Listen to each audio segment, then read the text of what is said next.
उपवास करने की बात है, किंतु गुरु के द्वारा कहा जाता है कि आज आप उपवास न करो। हम करने के पक्ष में, गुरु नहीं करने के पक्ष में। क्योंकि जो अस्वस्थ हुआ है उसकी वैयावृत्ति हेतु आज का भोजन आपको करना अनिवार्य है। यह साधुओं के लिए शिक्षा दी जा रही है, वहाँ की बात। और सामने जो बैठी सभा है उसके लिए भी यह लागू हो जाता है। संतों का कहना है, शरीर के बिना धर्म साधन नहीं होता और अन्न के बिना यह शरीर का टिकाव संभव नहीं।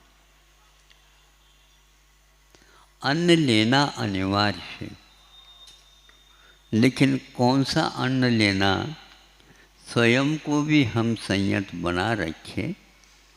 और जो रुग्ण हुआ या अस्वस्थ हुआ है उसकी स्वास्थ्य भी बहुत जल्दी ठीक हो। यह एक व्यवहार है, इसके पीछे धर्म भी लगा हुआ है। और धर्म का अर्थ मैं मेरे लिए ही करूं ऐसा कहीं भी लिखा नहीं गया। जिसके लिए जो आवश्यक है उसके लिए धर्म प्रदान करना यह अनिवार्य है, उसको सिखाना अनिवार्य है।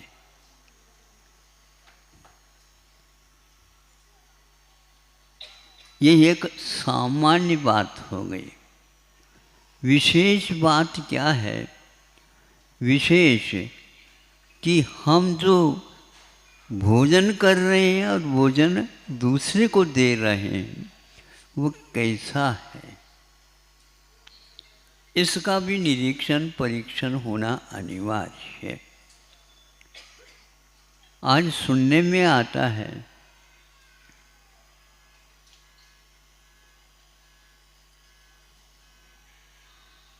प्लास्टिक के चावल बन रहे हैं।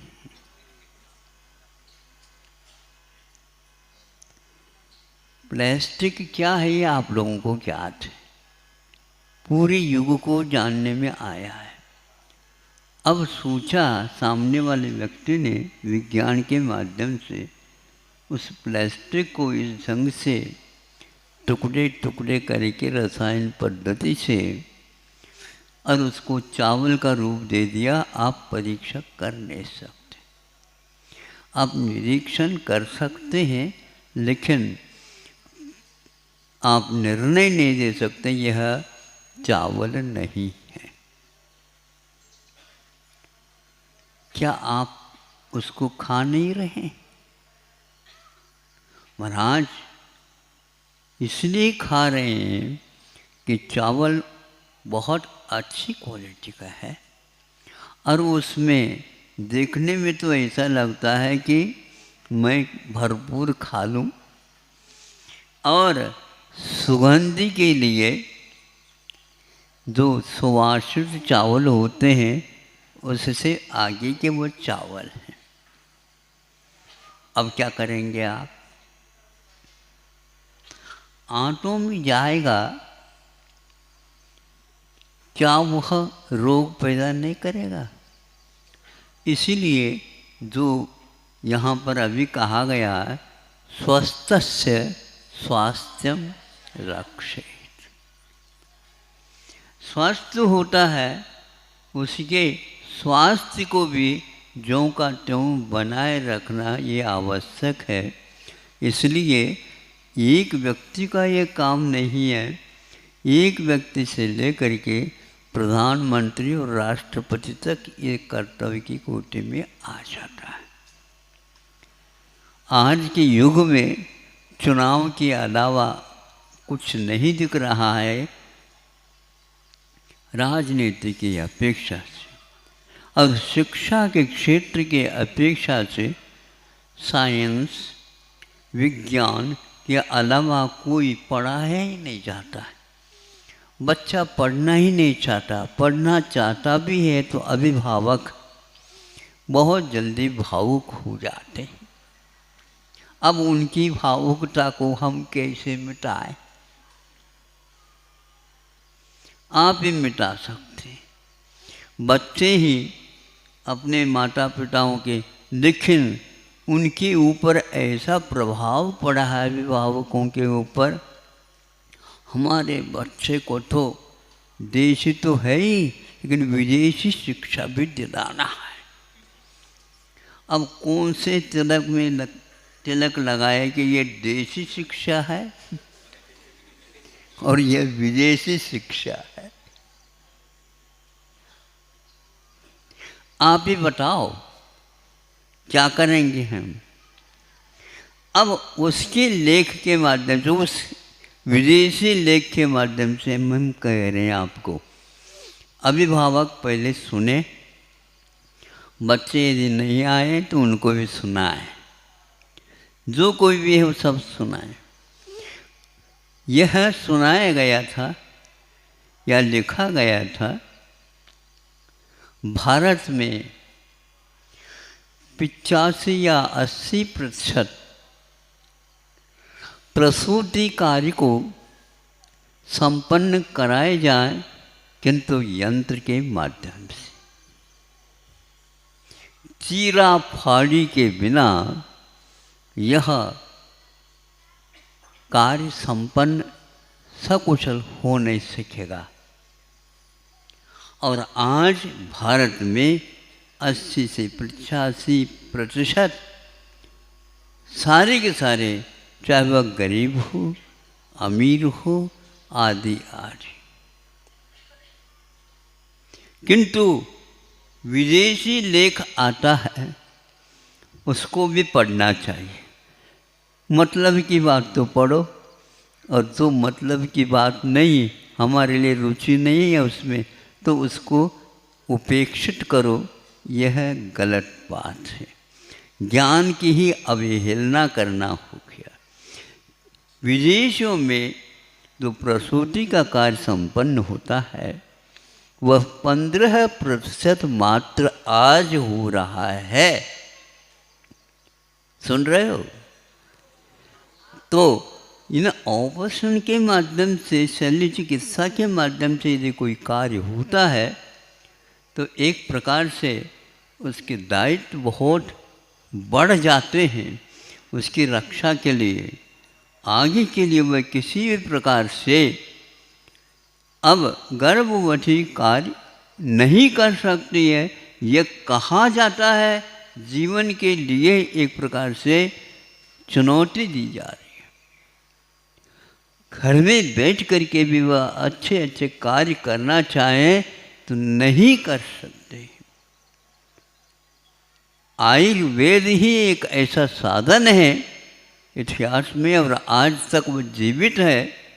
उसमें कहीं भी इस प्रकार के कार्य के लिए अनिवार्यता नहीं रखी है, किंतु उससे पूर्व में सुखद शिशु का प्रसूति हो, इसके लिए उसको पहले से ही इस प्रकार का अन्न, पान, तेल आदि आदि वस्तुओं का प्रयोग करके उस शिशु का पालन पोषण, स्वास्थ्य रक्षी 3-4 महीने तक लगातार उसके लिए सेवा के माध्यम से उसमें ऐसे मंत्रों के आरोप किए जाते हैं जिसके माध्यम से शिशु गर्भस्थ होकर के भी सुख और शांति का अनुभव करता है और प्रसूति हो जाती। गरीब हो या अमीर हो, अमीर अपने ढंग से अपना आहार तैयार करता है उसकी अब लिस्ट यहाँ पर लिखनी पड़ेंगे, तब कहीं आप लोगों को याद होगा अथवा समझ में बात आ सकती। ऐसे ही पहले करते थे और प्रतिशत सारे के सारे व्यवस्थित उस गर्भस्थ शिशु को यहाँ पर ला करके रखते थे। क्या यह अपराध नहीं हो रहा है? और इसके पीछे लक्ष्य क्या है? शल्य के अनिवार्यता का केवल पैसा पैसा पैसा, जैसा तैसा, कैसा आए, कैसे आए। पैसे से बिक गए आप लोग। इसीलिए हमारा कहना, आयुर्वेद ग्रंथ को आप खोलिए और जिसके पास ये विद्या विद्यमान है उसको आप दीजिए। आपके लिए गृहस्थाश्रम को चलाने के लिए अर्थ तो चाहिए, लेकिन परमार्थ से ये कार्य संपादित होगा, अर्थ ऊपर से बरसेगा। पहले से ही खड़े हैं दान दातार। इस प्रकार का कोई भी मेरे धन का उपयोग हो, हम उसका उपयोग करना चाहेंगे। इसलिए धर्म का धर्म, कर्म का कर्म। और क्या चाहते हो आप? आज तक वह धर्म और कर्म ग्रंथों में बांध दूर करके रखें। ऊपर से तिलक लगाते हैं, हल्दी का, कुमकुम का और गुलाल का इत्यादि का, किंतु कोई भी व्यक्ति उसको खोल करके पढ़ता नहीं। 50 वर्ष पूर्व में कल्याण कारक का संपादन दोबारा हुआ तो उसमें एक ब्राह्मणों में प्राय करके आयुर्वेद के प्रति आस्था बहुत अटूट रहती। जब उन्होंने इस ग्रंथ को देखा और संपादन करने के लिए आग्रह किया गया है, मैं संपादन करूं, जब देखा तो उसके साथ साथ उनका मन कहने लगा कि इस प्रकार का ग्रंथ हमने कई ग्रंथ पढ़े, लेकिन इस प्रकार की शैली में जो लिखा है ये अभूतपूर्व है। ऐसा परिश्रम आज के इस युग में भी हो रहा है। तो ज्ञानी ही समझ सकता है कि ज्ञान का क्या महत्व होता है। तो आज यह अवसर आ गया है कोरोना की कृपा से। बहुत सारे लोग जागृत हो गए, सारे के सारे अपने अपने प्रयोगशाला में दवाइयों का निर्माण करके उसका प्रतिकार करना चाहा। बनाए थे ये लोग, अमेरिका ने बनाया, चीन ने बनाया, रूस ने बनाया, जर्मन ने बनाया, जापान ने बनाया, सब ने बनाया, किंतु एक दूसरे की दवाइयों के ऊपर किसी का विश्वास नहीं है। तो उसके बारे में हम कैसे कहें? जब विश्वास ही नहीं है तो क्या कहें? तो भारत ने कहा हम आप जैसे नहीं बनाएंगे, किंतु हम काढ़ा के माध्यम से ही आप लोगों को ठीक कर देंगे। सुनते हैं पूर्णायु के कार्यकर्ता सारे कमेटी भी तक 12 बजे तक वो तैयार करते हैं, दवाएं उसमें रख करके पैक करके, और वो भेजते रहते थे। यह कार्यक्रम चलता रहा। भले ही खरीदते हैं दूसरे कोई पेठी के अनुसार चलने वाली दवाई, लेकिन सामने काढ़े की वह पैकेट रखे रहते थे और हम यही सेवन कर रहे हैं। ऐसे प्रशासन वालों ने भी कहा और शासन वालों ने भी कहा और मेडिकल कॉलेज में रहने वाले जो डॉक्टर्स हैं उनका भी यही कहना था कि हमारा काढ़े के ऊपर विश्वास जम गया है।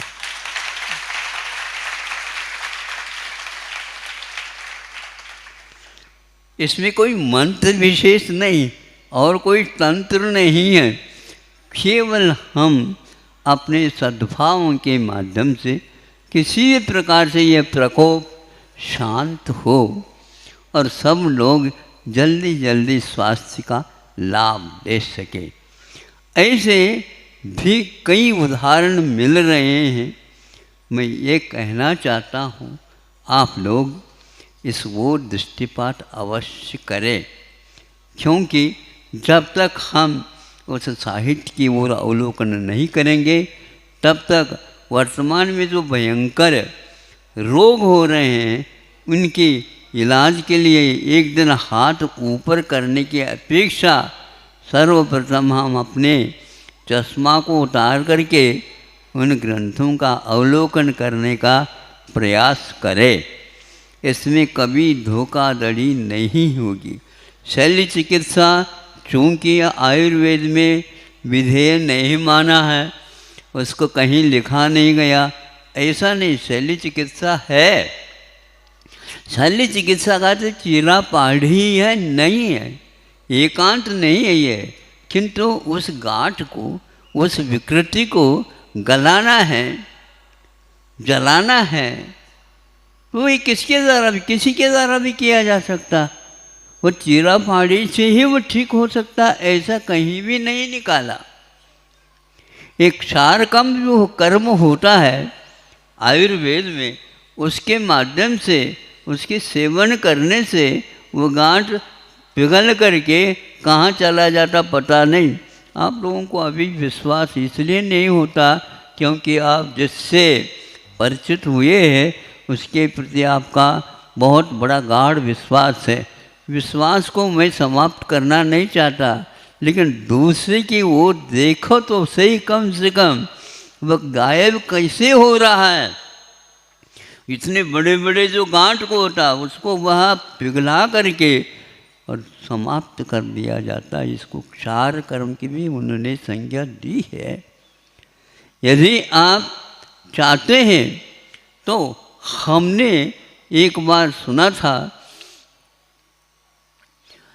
अमृत धारा है जिसमें 3 वस्तु मिलती हैं, पेपरमेंट, कपूर, अजवाइन का फूल। ये 3 हैं और सस्ते भी हैं और सब जगह ये उपलब्ध भी होते हैं। और उसके प्रयोग करने से तात्कालिक 1 सेकंड, 1 मिनट भी नहीं लगता, घाव में से गिर गया और उसमें से खून बह रहा है, उस बहते खून को वह बंद कर सकता है 1 मिनट के भीतर। ये अमृत धारा है और उसी को यदि लगाते चले जाएंगे तो पक्का है आज 8-10 दिन हो गए होंगे प्रमाद के कारण, और नीचे देखते हुए भी वह नहीं दिख सका क्योंकि ब्रेकर लगाया था वहाँ पर। तो हमने कहा ये तो रंग है, लेकिन वहाँ पर कुछ ऊंचा बनाया था तो हाथ जा कर के टिक गया तो वहाँ पर घाव हो गया और खून आ गया। इसको लाओ, ये लाओ, ये कुछ भी नहीं लाओ, यदि अमृत धारा है तो लाओ। और उसको लगाने से आधा मिनट भी नहीं लगा, खून जहाँ जहाँ से आ रहा था वह रुक गया। ऐसे 2-3 उदाहरण मिले। हमारा तो विश्वास अमृत धारा के ऊपर जम गया।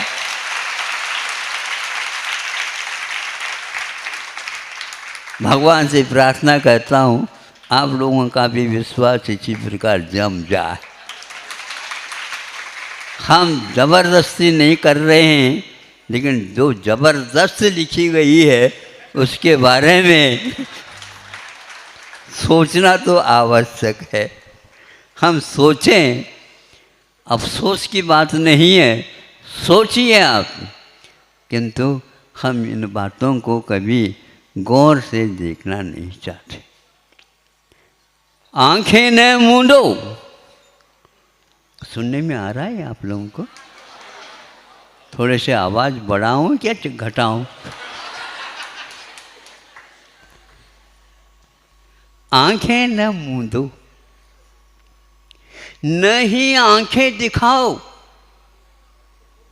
अर्थ तो खुल रहा है क्या? नहीं, दूसरे को तेजी से देखना बंद कर दो, उसका कोई प्रभाव पड़ने वाला नहीं है। बच्चा भी देखता है और माँ की आंखों को देख करके ठीक है, शांत, 5 मिनट की बात है, अपने आप ठीक हो जाएगी। ऐसा ही होता। तो आंखें न मूंदो, सत्य के बारे में जब सोचना होता है तो उस समय आप आंखें बंद करते हैं। तो मैं सोचता हूँ आंखें बंद करके ये सोच रहे हैं, नहीं पश्चाताप कर रहे हैं, हम इसके बारे में कुछ भी नहीं जानते। तो इसलिए कहा जा रहा है आंखें न मूंदो, न ही आंखें दिखाओ। फिर क्या करो?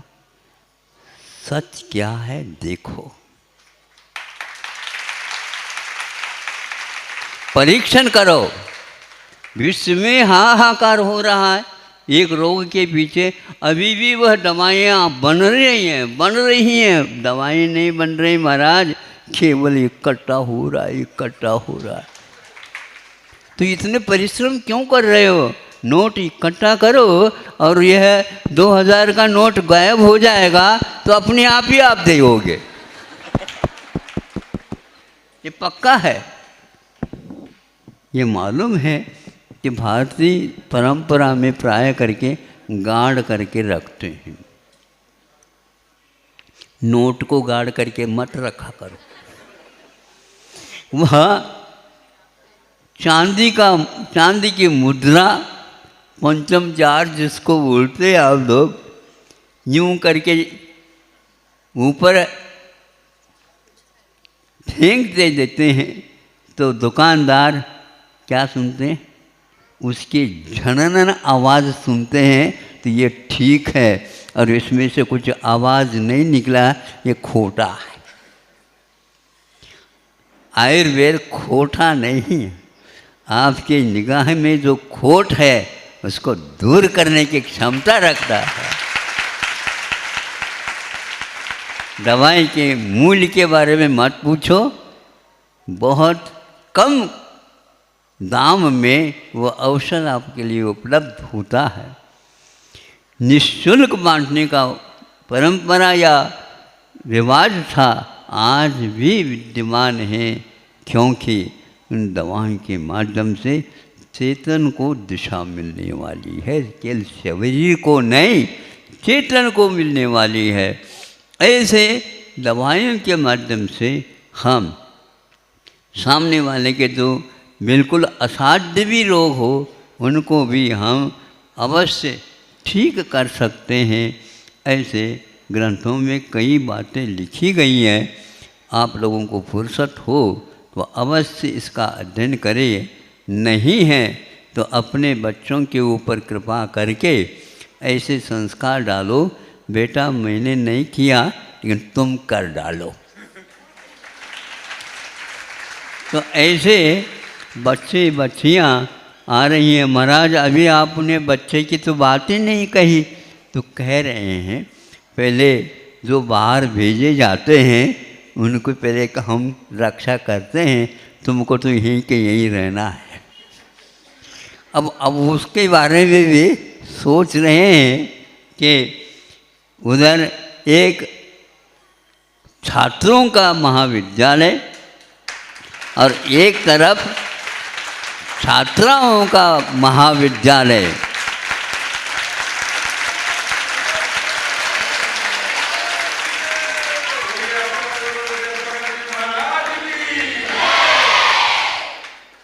कई बच्चों की मांग थी, भैया मैं महाविद्यालय से डरता हूँ क्योंकि हमने विद्यालय देखे, महाविद्यालय नहीं।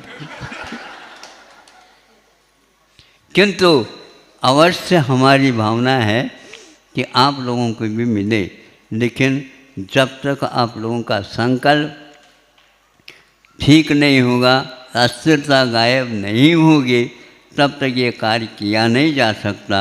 इसलिए उसको दूसरे चरण में रखा है। 1 वर्ष में 100 इधर और 100 इधर, एक साथ 200 का प्रवेश और 5 साल के उपरांत एक साथ 200 का वैद्यों का यहाँ से निकलना होगा। इस आदर्श कार्य को, पुनीत कार्य को, पावन कार्य को संपादन करने वाले शिक्षक और शिक्षिकाओं की भी बड़ी आवश्यकता है और बहुत ही छानबीन करके दूर दूर से उन वैद्यों को, उस पेठी को, उस पद्धति को, जो कि केवल मात्र भारत में केरल के स्थान में ही वह रह रहा है, किंतु इधर भी लाने का प्रयास उन्हीं विद्वानों के द्वारा हो रहा है, क्योंकि जिन्होंने अपने जीवन में आयुर्वेद की सेवा करते करते जो अपने पास अर्जन किया है, उस अनुभव का वितरण भी इस ओर हो जाए और सरकार के भी कम से कम ऐसे भयानक रोगों से बचने के लिए ऐसे वैद्यों को और ऐसे साधनों को तैयार करे।